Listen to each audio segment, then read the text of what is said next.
Domestic demand is a necessary precondition in a way to strengthen the industry, to build economies of scale, to drive down costs of production. The question here is this plan by the EU going to allow for a quick response when it comes to driving down energy prices?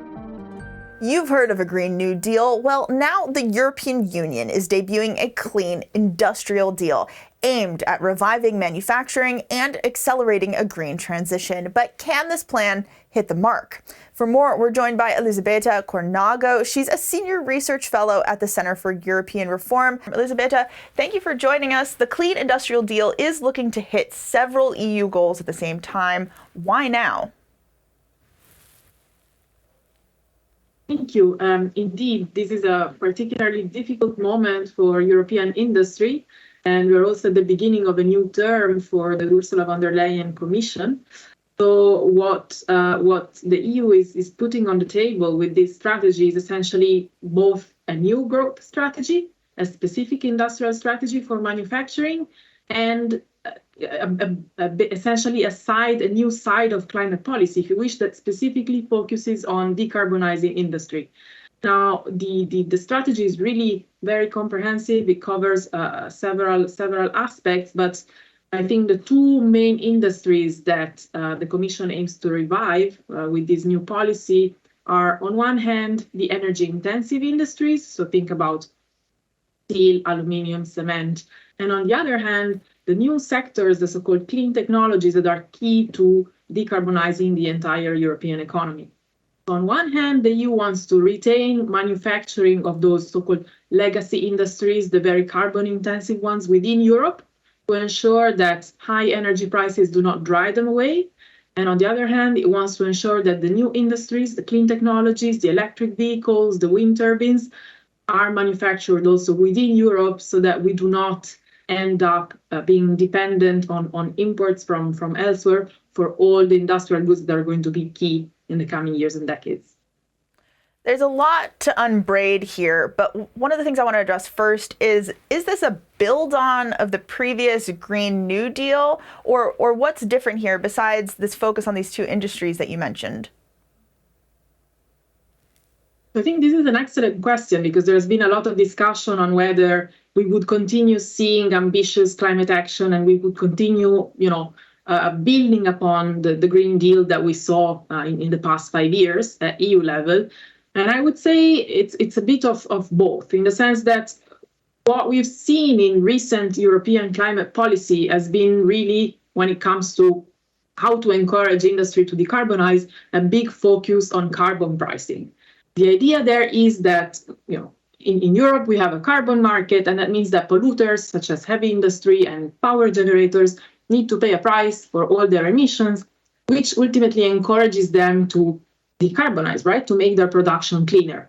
However, the way this has worked in the past years in Europe is that precisely because heavy industry is exposed to international competition, they have been given a lot of free passes on paying a carbon price on the grounds of the fact that will make them uncompetitive with respect to their non-European competitors who would not be facing a carbon price. Now, obviously, not paying that carbon price has reduced the incentive to decarbonize so far. So the Commission has decided to change strategy. And a few years back, they decided to, take some time, over a decade, gradually introduce carbon prices on industry and gradually also force imported goods, such as, again, steel, aluminium, to pay the same carbon price when they come into Europe so that you would be leveling the playing field and you would not be hurting the international competitiveness of European manufacturing. What happened in the meantime also is that we had an energy crisis, which made European energy prices spike and put at an additional disadvantage European industry. So with this strategy, what we see is the European Commission going beyond a strategy centered only, let's say, on carbon pricing and adding, I think, a more explicit support to industry, so subsidization, state aid, but also recognizing that high energy prices in Europe that are really uncompetitive with respect to what Chinese or American manufacturers face are a big competitive disadvantage for European industry. And so they specifically want to target the energy sector and try and quickly reduce those energy prices. Right. We've talked a lot around affordable energy, but I want to get more into it. The plan outlines 6 business drivers, and we'll list them here. Affordable energy being number 1, lead markets, financing, circularity and access to materials, global markets and international partnerships, and lastly, skills. But I want to stay with affordable energy here for a moment. It's definitely critical to industry here in Germany, where manufacturing makes up such a large part of GDP. What else can the European Union do to boost this sector? So how to make energy affordable, right? And how to bring down those prices quickly so that manufacturing can get some new breathing space, as you were suggesting. Now, if we look at energy bills, for industry and households, what you can see in a bill is what is called the energy component that ultimately relates really to the cost of fossil fuels, if we're talking about gas or gas-powered electricity, for example. And then there are a lot of components which are not related to the cost of primary energy, really. And those are energy taxes, they are network charges, which relate to how we finance the build out of power grids, for example. So what the European Commission is suggesting is that we need to act on both. And what can be done quickly by governments is to try and make an effort to cut, for example, energy taxes, which is really what was already done, for instance, during the energy crisis. Immediately, energy taxes were slashed to try and quickly reduce the burden. Now, that's a quick fix. Of course, what it does is that it leaves a bit of a hole in public budgets. So somehow governments will need to square the circle in another way to raise revenues elsewhere. Network charges, again, those are necessary to really build the grid expansion that is necessary to electrify the economy. We need more pervasive grids, we need smarter grids, we need better interconnected grids so that solar power, wind power across the energy union, across the European Union can feed into demand wherever it's located. All of that is costly, of course. It's a big infrastructural expansion project. So cutting those network charges seems unrealistic. So what likely will have to happen is that if they are reduced, well, again, it's going to be the taxpayer who has to pick up some slack.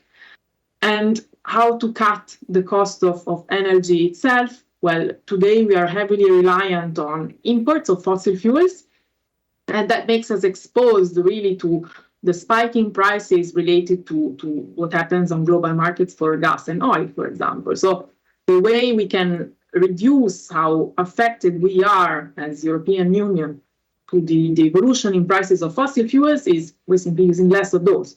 So again, we go back to the necessary sort of acceleration in the build out on renewables and on how to better integrate them into our energy system. So this is a bit of a multi-pronged strategy, as you can see, when it comes to reducing energy prices in Europe. Well, a multi-pronged strategy might be necessary for something as complicated as this, but I want to talk a little bit more about the broader landscape that this plan is landing in. The plan talks about, quote, existential challenges, right? And I want to read a quote from the plan here where it says, "We risk being outpaced by other major powers in terms of productivity growth. This calls for urgent action." It goes on to say, "It must present European industry with a stronger business case for large climate neutral investments in energy intensive industries and clean tech." But the question for me is, hasn't Europe already been outpaced? So there are some industries where I think it looks like Europe has been outpaced, and it's going to be difficult, if not impossible, to catch up with our competitors. And I think solar panels is probably the best known example of that. Europe has lost much of its manufacturing capacity in solar panels, and now we rely on imports, and slashing our production costs to the extent that we can meet essentially Chinese competitors in that area might be difficult. So what we see, and this was also very much recommended in a major report, the Draghi report that really informed and inspired this strategy that the Commission is building upon now. What we see is, instead of chasing competitiveness in sectors that we might have lost, let's focus on those where we do have an edge. And then there are a number of clean technologies where Europe has an edge. wind turbines, for example, components of hydro power plants is another example. There's plenty of perhaps niche, less visible to the public machinery industries where Europe really is competitive. Another sector perhaps where we are starting to lose an edge and we necessarily need to do more in order to retain it is the automotive sector that needs to electrify, that needs to shift from combustion engines to electric vehicles. So there we're talking about a massive industry that's very much central in Germany, of course, that has been lagging in investment when it comes to shifting pace and meeting the electrification challenge. What we see there, and I think this is also something we see in this plan by the Commission, China has been very quickly accelerating its production of very advanced electric vehicles. In fact, also building upon very large government subsidies for this sector. So what we see now in this plan by the European Commission is, I think, a more pragmatic approach towards subsidization, a more pragmatic approach towards state aid, less reticence, I think, in embracing explicit support for industry when it comes to retaining competitiveness, as well as, and this is also a big change for European policy, really, a more pragmatic approach towards trade protections. We see we're going now towards a global context that's much more trade protectionist. We see it in Trump's tariffs. We see it also in the various types of subsidies that China has been putting in place to support its manufacturers. We can expect Europe is going to be less timid, I think, about protecting its industry when it comes to trade measures as well. You've touched on a topic that's so critical to this conversation, which is the international climate that the EU is operating in right now, with both the US and China, like you mentioned, looking to bolster their own companies, which makes me wonder, can the EU play ball here? Is the bloc capable of supporting companies in the same way here in the European Union?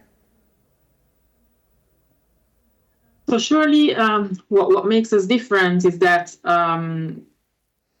industrial support has largely been done at national level within the EU. So what that means is that there are countries with a greater sort of fiscal capacity, larger economies, of course, but also larger industrial sectors. And there are countries, on the other hand, that would not be able to afford general support for their industry. So the big shift here, the paradigm shift that needs to happen, and in a way the Commission is trying to introduce that with this policy package, is to try and do more when it comes to industrial support at a collective level, at a central level, at an EU level, instead of pitching member states against each other and instead of relying solely on national level support, because that would ultimately, make member states compete against each other as opposed to collaborate in order to make European industry as a whole more competitive. Another novel element that we see that aims precisely to try and sort of compete with what American and Chinese governments as well have been doing to support their industry is to explicitly introduce buy European clauses, for example, in public procurement. The government is a big consumer of a lot of goods across the economy. So if you introduce in the rule book, essentially, that governments have to follow when they buy goods on the market, clauses that say these goods should preferably be sustainable, should respect some green requirements, and they should be, for a certain percentage, be built in Europe, you are boosting both European industry and you are boosting as well sustainable European industry. So this is the strategy that the European Commission is building into this plan through these so-called European, buy European and European content clauses. So we're going to see essentially these type of measures, these type of clauses being introduced in procurement in order to increase demand for European sustainable production. You're kind of previewing something that jumped out to me from this plan, which is potentially trying to create more domestic demand for these products. The US and China are dominating some of these industries on an international stage, but we spoke about a multi-pronged approach earlier. Is this more shifting into a domestic demand, or is this multi-pronged? Is this also about creating international demand for European products, or are we back to circularity like the plan outlined that I mentioned earlier? There's both, really. Building out European demand, domestic demand, is a necessary precondition in a way to strengthen the industry, to build economies of scale, to drive down costs of production for these new production processes, be it the greening of legacy industries and the new clean technologies. And ultimately, that's what you need in order to drive down costs and to make then European producers more competitive on an international scale. So it's not one or the other, really. You need to act on both, but it's important to sustain domestic demand so that you can give a head start and you can allow these industries to grow and to scale up and to reduce their costs, so to compete globally. The EU wants the European Investment Bank to get involved here. How can they help make financing more accessible? So it's true that the EU is going to further upward sort of invite the European Investment Bank to do more when it comes to supporting competitiveness. And what the EIB can do, for example, is to try and essentially leverage more private funding here. So they're going to try and put some funds on the table so that private actors can multiply those and then sort of use them to kickstart investment projects that might otherwise be out of their way. Another specific sort of element that the EIB has been charged with, and it relates again to affordable energy, is to support industry in accessing renewable energy. So to help industry sign up to long-term contracts that would allow them to access clean energy at set prices over a long period of time. Signing up to those contracts can require sort of relatively important investments, and this way, sort of helping the industrial players with some guarantees backed by the European Investment Bank can facilitate this process and can both then help the build out of renewables, but also, again, drive down prices for industry by allowing them to lock in a secure low price of energy over the long term. Staying with finances for a moment, this is what Wopke Hoekstra, the EU Commissioner for Climate, had to say about financing options. We're introducing a new bank for industrial decarbonization, partly based on the emissions trading system. A bank that, if you would add it all up, could raise up to 100 billion in the next 10 years. But then if you leverage that, if you put private sector money next to that, you could easily add up to a number of 400 billion.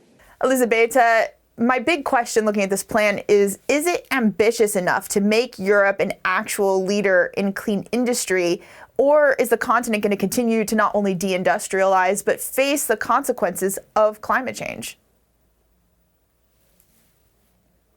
I think the plan does the right things in identifying the issues that are holding back European industry right now. We have high energy prices, and we also have this disadvantage, essentially looking at competition from the US and China that has been massively using subsidies as well as trade protection. So the question here is this plan by the EU going to allow for a quick response when it comes to driving down energy prices? I think the elements are there. The speed at which prices are going to come down in pensions, energy taxes, building out a more efficient grid, upping renewable energy investment, I think it depends on how swiftly European member states are on, because a lot of these hinges on what's happening at local level.